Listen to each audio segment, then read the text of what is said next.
इथे आपण 42 इंचाचा मागील भाग तयार करणार आहे.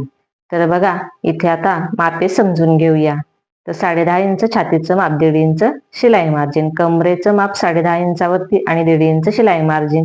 त्यानंतर बघा शोल्डरचं माप हे 6 इंचावरती घेतलेलं आहे आणि मुंढ्याचं माप 6.25 इंचावरती टाकलेलं आहे. मुंढ्याला गोलाकार देण्यासाठी 1.5 इंचावरती मार्किंग करून घेतलेलं आहे. गळा रुंदीचं माप 2.25 इंचावरती टाकलेलं आहे. खालच्या साईडने सुद्धा गळा रुंदीचं माप हे 2.25-3 इंचावरती टाकलेलं आहे आणि गळ्याची उंची जी घेतलेली आहे ती 10 इंचावरती घेतलेली आहे. तर 10.5 इंच कंबर घेतलेली होती, त्याचा आपल्याला मध्य काढून घ्यायचं आहे आणि टक्स टाकून घ्यायचा आहे. तर बघा टक्सला 1 इंचाचं मार्किंग मी इथे केलेलं आहे. त्यानंतर हा गळा आपल्याला कट करून घ्यायचा आहे. कट केल्यानंतर तुम्ही बघू शकता गळ्याला व्यवस्थित गोलाकार आलेला आहे. त्यानंतर आता आपल्याला दोन्ही टक्स टाकून घ्यायचे आहेत. तर बघा गळ्याच्या खाली आपला टक्स 1 इंचावरती आला पाहिजे.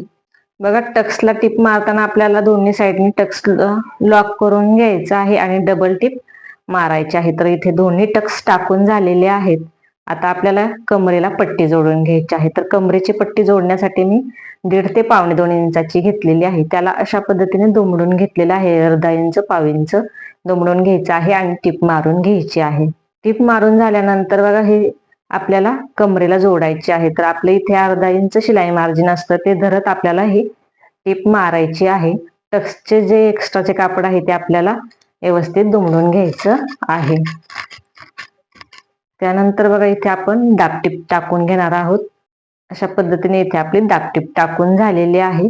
त्यानंतर आता इथे आपण हे व्यवस्थित पट्टी जोडून घेणार आहोत. मोठ्या टाक्याची टीप टाकायची आहे जेणेकरून आपल्याला नंतर हात शिलाई करता येईल. तर इथे आपला 42 इंच छातीचं माप असलेला मागील भाग तयार झालेला आहे.